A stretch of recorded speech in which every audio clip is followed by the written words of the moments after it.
everyone. This is Salman Mansoor. I will be discussing today this topic, stroke rheology, the theory of everything. I don't have any disclosures to make. This is an interesting topic. I thought to just have a talk on this. So before getting into the topic, I would briefly go through this outline. We would be going through introduction, basic principles of blood viscosity, effects of hyperviscosity in large and small vessels, epidemiological evidence, fibrinogen, hematocrit, plasma viscosity, hyperviscosity syndromes, plasma abnormalities, increased cellularity, decreased red cell deformability, other conditions associated with hyperviscosity, and role of hyperviscosity in ischemic stroke subtypes. So Lao said this, those who flow as life flows know they need no other force. This closely relates to this theory of everything. When I was doing my literature review, I just came across this very interesting concept, and later on I realized while I was making all of this presentation, that blood rheology can be a very interesting subject, and you can actually relate the pathophysiological mechanisms and try to if we try to basically dissect down stroke and try to explain it based on blood flows, it becomes very interesting at quantum physics level. So not the quantum physics, but yes, at the physics level, because there would be a lot of forces we would be going through. We would be studying the blood properties, and that would be the major gist of my talk for today. So without any further delay, I'll just dive into the presentation. So in introduction, blood rheology is the study of flow, properties of blood, and its elements, plasma and cells. This blood rheology is also termed as viscoelastic properties or plasma viscosity of the blood, the relative importance of hemorrhagic factors and viscosity in the more common ischemic stroke types, because it is less debated. So that's why I thought maybe it would be a good thing to speak on. So the basic principles of blood viscosity are: viscosity is resistance to flow that arises from the friction between adjacent layers of a fluid in motion, and it's an inherent property of any liquid. So liquids have this, in an easier way you can say that liquids have this density, and this density determines how they're gonna flow in a channel. This channel could be a vessel, this could be a glass, this could be a tube, this could be anything. So it's an inherent property which is similar in all liquids and is different based on their sort of molecular weight, their hydrophilic hydrophobic bonds, and the forces which govern all these molecular bindings. So blood viscosity is equal to shear stress divided by shear rate. So this is the formula to derive this blood viscosity. And there are these two variables, which are shear stress and shear rate. They determine what blood viscosity would be. So shear stress, you can see in this equation, is in the numerator and shear rate is in the denominator. So blood viscosity inversely is related to shear rate and is directly related to shear stress. A little bit more about what these dependent variables are. So shear stress is the tangent force between between the flowing layers of the fluid. So if we dissect down fluid, the fluid would have these layers stacked one on top of each other, and these are just the molecular arrangements. And the shear stress is the flow, the force between these two layers of fluid. Uh, Shear rate, on the other hand, is the velocity gradient between these layers while the fluid is in motion and when it's trying to go from one point to the other. And it also depends upon the distance. There are two types of fluids. The first type is the Newtonian fluids. So water or plasma viscosity, water or plasma viscosity is a fixed property and is dependent on flow rate in Newtonian fluids. So Newtonian fluids could be like pure fluids in their pure form. For example, water is a pure fluid, right? Water has like this homogeneous structure, these homogeneous molecular and the atomic binding forces, and it has like this oscillations which are happening at a steady rate within the water as an element. So that's why the property of water to have like this constant uh, Newtonian fluid property makes the viscosity of it kind of universally similar.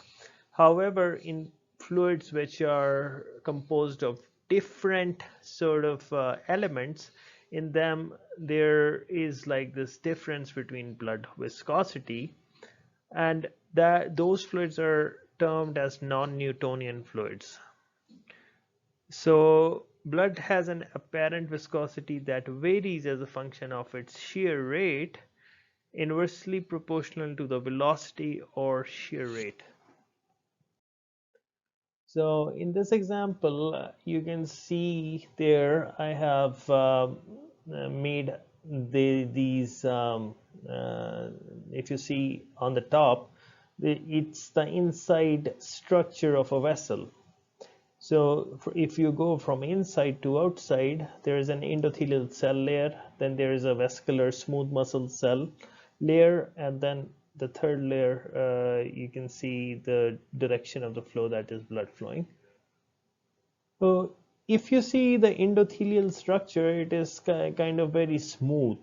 And if you see the fluid movement, the blood movement within the vessel, you could see that the shape of the blood is kind of conical in a way that the middle and the central part is moving is more forwards as compared to the part which is aligned with the endothelial or the wall. So in these cases, in the blood, the different layers are shown starting from the closer to the endothelium and coming down to the center. You can see that there are different layers within the blood itself, and the shear stress is that tangential force which is there between the two adjacent layers, and shear rate is actually this velocity difference between the layers, and it is the velocity divided by distance is its formula to derive it. So if you see in this is a slope, this is a curve where on the vertical axis I've shown the shear stress, and on the horizontal axis I've shown the shear rate. And you see in the Newtonian fluids, this is a steady linear sort of like line which is just going from veins to arteries, and it is kind of static, and it is the difference between it is static because it changes with this diameter of the vessels, but it changes at a steady rate. But if you see in the non-Newtonian fluids, this is not steady when it goes from veins to the arteries, as in the case of blood. Blood viscosity as a dynamic property in vitro circulation. So non-Newtonian properties of blood viscosity is continuously changing in vivo as blood flows through vessels of different sizes and pressure gradients. In addition, shear rates cannot be measured directly, and their values are approximations for different parts of the circulation. So in vitro, you can derive what this blood viscosity would be, but because this is continuously changing within the vasculature, so it is very difficult to have any sort of like set parameter on describing what the exact blood viscosity would be at a certain place within the blood circulation, and it is very difficult to gauge, and so from a practical purpose to gauge this would be impossible. So these are the factors that influence the blood viscosity. They include the component from which the blood is actually made of, and it also is variable because all these components, they can have like higher production states and lower production states. So these factors are hematocrit, plasma protein, fibrinogen concentration, cellular aggregations, red cell deformability, axial migration, vessel diameter, flow rate, leukocytes, platelets. This is an interesting effect which is called as Ferrius Lingquist effect, and it was figured out by Ferrius, uh, and it is described as the blood as an effect of changing blood viscosity. So blood viscosity decreases as tube diameter decreases below 1 millimeter due to reduced contribution of normal red cells to viscous resistance. In these small vessels, blood viscosity approximates plasma viscosity, which becomes a direct determinant of capillary blood flow. Leukocytes may also play an important role at this level. So, just in simple words, what is happening is, if you recall from your own physiological knowledge and the physiological aspect, when we were talking about the red blood cells, and we already know that red blood cells has this inherent property within themselves that when they pass through capillaries or through tubes of smaller diameter, they change their shape. So in in theory, when the blood vessel diameter is decreasing, it's just like a natural understanding that the blood viscosity should increase. But what happens due to this deformability property of the red blood cell itself, that it is capable to squeeze through this smaller chamber. So for a reference, red blood cell is almost 8 microns in its diameter, but when it passes through channels of 3 to 6 micron meters in their dimension, it has to deform its shape, and it does it by this inherent property. So due to this inherent property, what happens is that the blood viscosity at this level below 1 millimeter is equal to the plasma viscosity in as comparable to a bigger vessel. The effects of hyperviscosity in large and small blood vessels. So this is actually the same concept which I'm just gonna describe. Blood flow in microcirculation is governed mainly by red cells, deformability, and plasma viscosity. Normal deformability allows erythrocytes with a diameter of 8 microns to squeeze through capillaries with diameters of 4 to 6 microns. Determinants are surface to volume area, cell morphology, mechanical properties of the membrane, and viscosity of the cell contents. Normal deformability requires sufficient ATP levels to maintain cell shapes and actively extrude calcium. In cases of ATP depletion states, red blood cells become more rigid. So so this inherent deformability property of the red blood cell also depends upon what your energy state is. If you're already ATP depleted, then what happens is that your red blood cells, they kind of like become more rigid and they lose this deformability property. So in theory, these red blood cells can clog this artery just because of their size and because of their stricter, rigid morphological quality. So this diagram is actually showing this RBC deformability. You can see the change in shape as the RBCs are passing through a smaller capillary. Red cell aggregation. So red cell aggregation is a reversible process that causes most of the non-Newtonian fluid flow behavior of whole blood. Large electrically positive macromolecules in plasma, mainly fibrinogen and globulins, facilitate bridging and reduce the electronic repulsion between red blood cells. Elevated fibrinogen and paraprotein levels causes an increase in erythrocyte aggregation. Association with trauma, shock, burns, infections, complicated diabetes mellitus, malignancy, and rheumatic diseases are what causes more red cell aggregation. So in this as well, the macromolecules, which are fibrinogen and globulins, what their function mainly is to keep the blood cells more cohesively integrated. And if there is a higher fibrinogen or globulin level in the circulation, what it's gonna do is that it's gonna make red cell aggregate more as opposed to less. So I'm gonna describe that in the next few slides. So coming back to the shear rates, conditions that causes low shear rate, from the formula which I initially described, the shear rate was inversely proportional to the blood viscosity. So viscosity increases logarithmically at the lowest shear rates, and this effect is magnified at higher hematocrit levels. So viscosity is going to increase with higher hematocrit levels due to the same reason that red cells are going to aggregate more. There would be more cohesion within the blood and they're going to make the density even higher.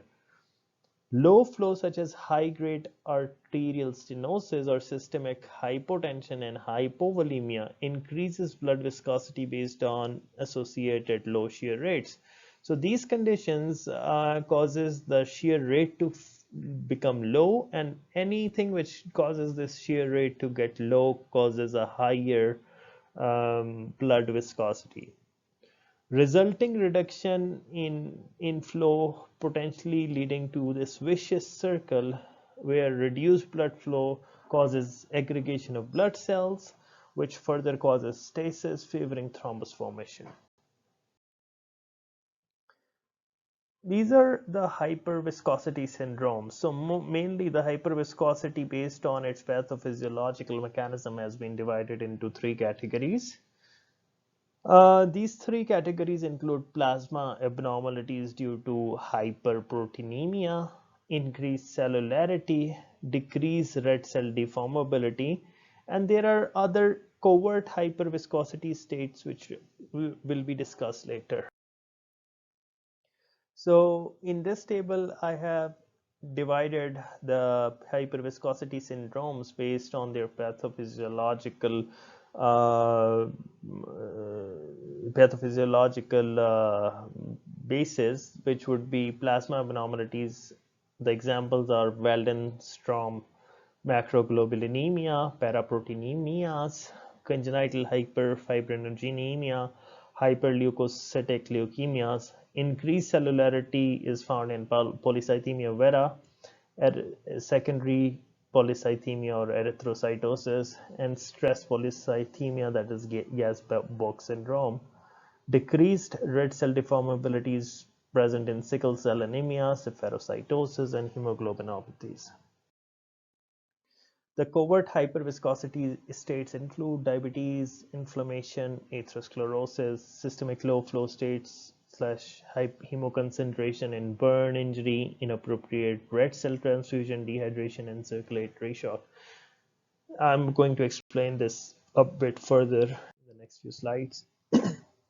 So the plasma abnormalities, I have these are determined by electrically neutral or slightly positively charged non-spherical high molecular weight proteins, which are fibrinogen, alpha-2 macroglobulins, and immunoglobulins.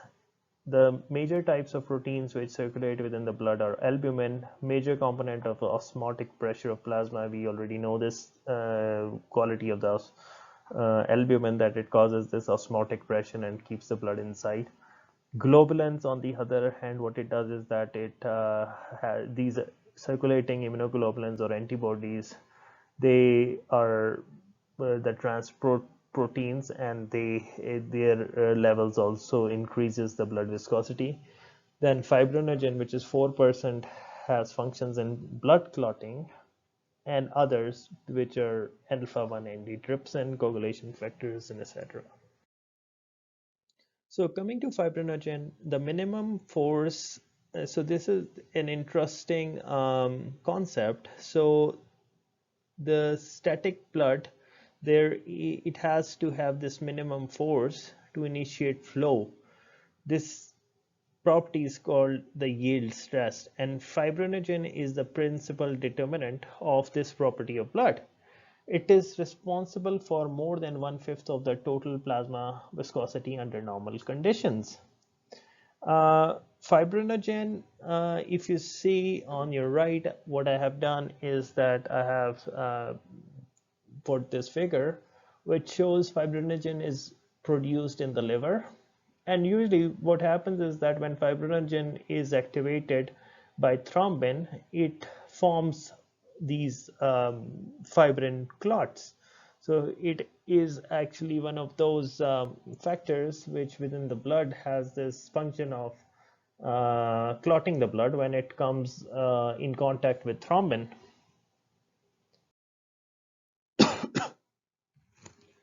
So this was an interesting paper which was published in 2007, and this paper was association of plasma fibrinogen level with established cardiovascular disease risk factors, inflammatory markers, and other characteristics.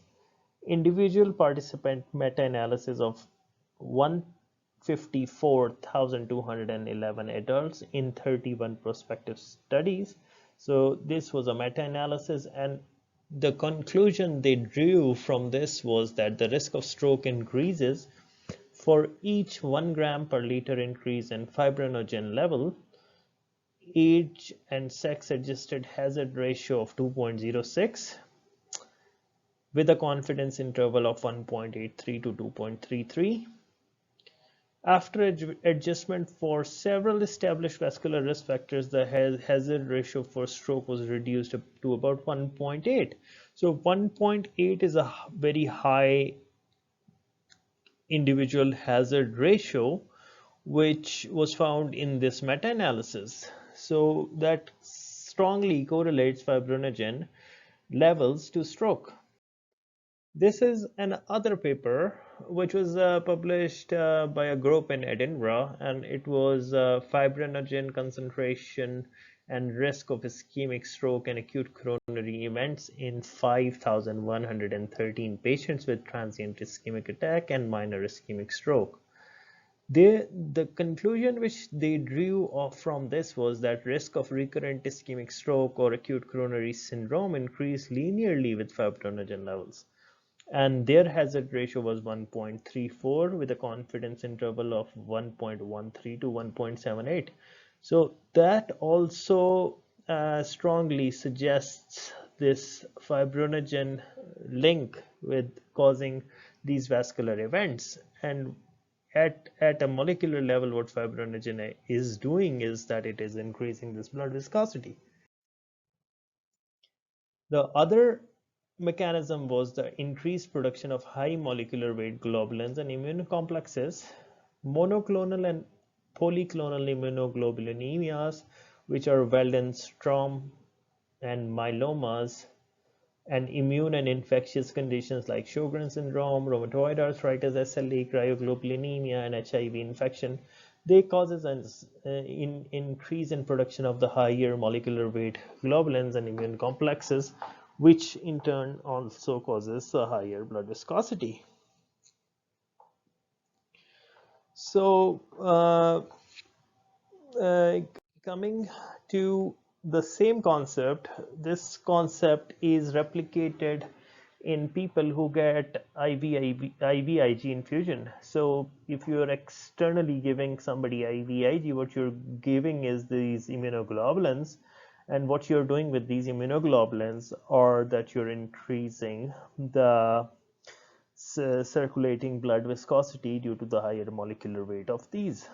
So IVIG can cause stroke, MI, venous thromboembolism by increasing the viscosity, platelet activation, and vasospasm. The actual risk of stroke with IVIG therapy is unknown, but case reports and small case series suggested a possible association. This was an interesting paper. The concentration of immunoglobulin G infused correlated strongly with viscosity of plasma and whole blood in vitro and vivo. This was a study which was published, and it also concluded the same thing, that immunoglobulin infusion is strongly associated with the plasma viscosity of the circulating and the whole blood. Both in vivo and in vitro studies were done, and they were checked. So this was a case series of 16 patients, and although the table is very hard to read on this slide, but I'm just gonna quickly run it through you, run it by you. So what this paper of this small case series of 16 cases found out was that these were the stroke cases, and they occurred in people who were on IVIG, and they were getting IVIG for different sort of conditions. And what they found out was that IVIG, the higher dose of IVIG, was linked to a more sort of a serious or a more higher chance that the person might have a vascular event as opposed to the lower concentration. And the second thing they found out was that they tried to figure out, is there any specific type of stroke which IVIG is related to, whether it is related to large vessel artery stroke, whether it is related to small vessel artery strokes, or whether it has like this characteristic of embolic source of undetermined insignificant type of strokes. So they actually found in this 16 stroke patients that all sorts of strokes were there. And they studied, this study was done actually over a 4-year period, and the stroke risk they projected was 0.6% in the total number of patients who were included. Then coming to the increased cellularity. So this is the second most important mechanisms by which what happens is that the cellularity increment causes higher blood viscosity. Polycythemia vera, secondary polycythemia, leukemia are common conditions which causes high white blood cell counts in patients and also causes this hyperviscosity. So and if you talk about erythrocytosis, then what it does is that it increases the hematocrit. So this was an interesting paper which was published by Togi et al. And it studied 432 consecutive patients with cerebral infarction at autopsy and found out that the risk of ischemic stroke rose dramatically for hematocrit values which are greater than 46%. So which also signifies what these increased cellularity states do. This slide is about Polycythemia vera. So Polycythemia vera is the most common cause of increased cellularity and is characterized by overproduction of erythroid, myeloid, and megakaryocytic cell lines, leading to elevated peripheral blood cells counts and an increased red cell mass that increases the hyperviscosity. What happens in Polycythemia vera is this mechanism on the right hand side. In the figure you can see that the erythropoietin in a normal red blood cell, when it comes into contact with its receptor on the red blood cell surface, it causes this JAK2 signaling pathway to get activated. And the JAK2 activation, what it causes is that it causes a growth and proliferation of these red blood cells, which in turn serves as a negative feedback loop and causes JAK2 to be inhibited, and this reduces the activation of red blood cells from their production.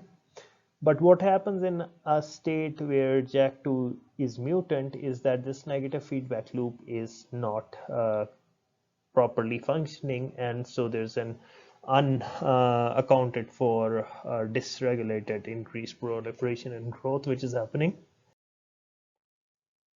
So the types of strokes that were reported with Polycythemia rubra vera included also lacunar infarctions. There was a study by Kaplan in '95 which also linked Binswanger disease or vascular sort of like dementia to the PRV, cerebral venous thrombosis, intracerebral hemorrhages, cerebral large artery thrombosis, large artery territorial infarcts, and watershed infarcts were all seen due to polycythemia. This was an interesting paper which was published in NEJM, and it was titled as the efficacy and safety of low-dose aspirin in polycythemia vera. What they were checking was they were checking the risk of cerebrovascular and other vascular events, and what they found out that people who were on aspirin had a lower risk, where that was 1.2% to have a stroke, as opposed to 3.8% people who were not taking any aspirin. So this paper, actually, my reason why I quoted this paper was not to address whether to use an antiplatelet agent or not, but was to check what the prevalence is if we do not do anything. So you can actually translate this result to be 3.8% incidence in people who have Polycythemia rubra vera. So the annual incidence of thrombosis and PV in the literature, it ranged from 1.8% in patients less than 40 years of age to 5.1% in those greater than 70 years. For perspective, the later figure, that is 5.1, is similar to the annual stroke risk of a 75-year-old person with atrial fibrillation and a prior thromboembolic event, or to the annual cardiovascular risk of a 75-year-old smoker with hypertension and diabetes, that is 5.6%. This was an interesting paper about the epidemiology of clinical associations of stroke in patients with acute myeloid leukemia, a review of 10,972 admissions from 2012 in the national inpatient sample. Their conclusion and deduction from this paper was that there was a 50-fold increase in the risk of stroke in active acute myeloid leukemia patients compared with all admissions in an inpatient hospital setting. And what they were doing was that they were checking all these inpatient admissions over a certain period, and they found this 50-fold increased risk of AML linked to strokes.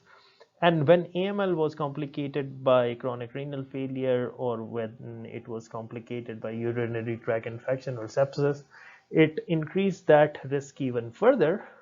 So all these mechanisms, what they are causing is that they are causing an increased cellularity, and with sepsis, etc., they're also causing this hypovolemia, more dehydration, and in turn on the blood viscosity they have like this effect cumulative of increasing it and causing this decreased red cell deformability. So this was a third mechanism. So sickle cell disease, hereditary phagocytosis, and pyruvate kinase deficiency are examples of these red cell deformability conditions. If you see in the sickle cell disease, the hemoglobin S structure is less soluble than normal hemoglobin and has a tendency towards polymerization when exposed to hypoxia or low pH, which in turn causes hyperviscosity and increased peripheral resistance, endothelial injury, and coagulopathy.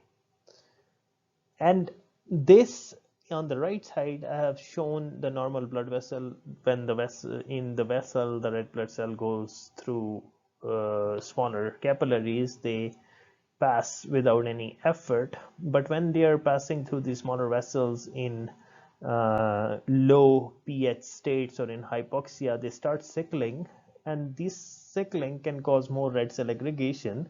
It can also cause more damage while they move because they are more rigid to the endothelial lining and cause inflammation. They can cause erythromas to build up on these sites of inflammation and more plaque, and they can also cause stroke. This was a cooperative study which was about accidents and sickle cell diseases rates and risks. So this was also trying to figure out this cerebrovascular accidents, and it also showed that CVA also causes a higher risk of stroke and vascular events, and they are mainly at the extreme of ages in people who are mostly in their childhood or in their elderly stages. The subgroup which is more less probable to have a stroke is ages between 20 to 29 years of age. Mostly people with sickle cell disease, they have to avoid hypoxia or low atmospheric pressure at heights, and also have to take care in cases of sepsis or infection that they can have a sickling crisis. Other associated conditions which I previously mentioned included diabetes, inflammation, atherosclerosis, and systemic low flow states like hemoconcentration and burn injury, inappropriate red cell transfusion, dehydration, and circulatory shock. With these risk factors, what is happening is that with hypertension, smoking, hypercholesterolemia, diabetes, and obesity, there is an endothelial damage, cytoskeletal or cellular alignment changes, and turbulence in the direction of blood flow. There is more production of reactive oxygen species, which causes more endothelial damage, leukocyte adhesion, lipoprotein permeability, and increased inflammation. You can see in the second part of the figure that due to the turbulence in direction of the flow, there is a higher chance of this atherosclerotic plaque to break off and cause a distal thrombus in any arterial circulation. This is the dissection of the mechanism. So underlying in an atherosclerotic artery, you can see that due to the smaller vessel lumen, there is a higher shear stress due to the decreased luminal size. And at these sites, there are chances due to the high shear stress and a more blood viscosity to make these clots break and go into the distal circulation. There is an interesting concept as well, if you see in your clinical practice, that atherosclerotic plaques, they are actually more at bifurcations, and with more vessel tortuosity, there is a higher chance that there would be more atherosclerotic plaque buildup. And that is also because of the higher shear stress at these sites. So the role of hyperviscosity in ischemic stroke subtypes. So when we talk about lacunar strokes, this was a study of 40 patients with lacunar strokes that confirmed by clinical and radiological criteria, and found out that erythrocyte aggregation, erythrocyte deformability, plasma viscosity, fibrinogen concentration, and shear stress were pathologic when compared to those of normal control patients. But in this study, they did not found hematocrit was significantly different. This was another study on lacunar infarcts by Kawamoto et al. Found that asymptomatic patients with multiple lacunar infarcts by MRI criteria showed a higher predicted whole blood viscosity and a lower HDL cholesterol than did hypertensive and normotensive controls. In the atherosclerotic and the thrombotic arterial lesion, there is evidence that atherosclerosis and thrombotic arterial lesions are promoted by altered rheological factors including fibrinogen, lipoproteins, plasma viscosity, hematocrit, red blood cell aggregation, and leukocyte activation. This was published by Coing and Ernest et al. This was a basic science paper on arterial wall shear stress, observations from bench to the bedside. In this paper, atherosclerotic lesions typically occur in regions of low shear stress, which appears to accelerate endothelial proliferation, shape change, and apoptosis, and to increase secretion of factors that promote vasoconstriction, coagulation, and platelet aggregation. Paskovec and Derdek in 2003 published this paper in the Basic Science Review. Carotid atherosclerosis. Hyperviscosity appears to be associated with carotid atherosclerosis. A longitudinal cohort study found that blood viscosity, plasma viscosity, fibrinogen, and hematocrits were all linearly related to carotid artery intima media thickness in men. And this was published from Edinburgh. Blood viscosity and elevated carotid intima media thickness in men and women.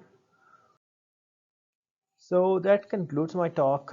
This was an interesting concept when you talk about strokes, and the reason why I titled this as the theory of everything was, if you look at the molecular level, this theory actually very well explains these stroke mechanisms, and is also kind of like gauges this buildup of all these different stroke etiologies, and which has a significant applicability when it comes to treating all these underlying conditions, and how to sort of like differentiate what treatment options to use in different states.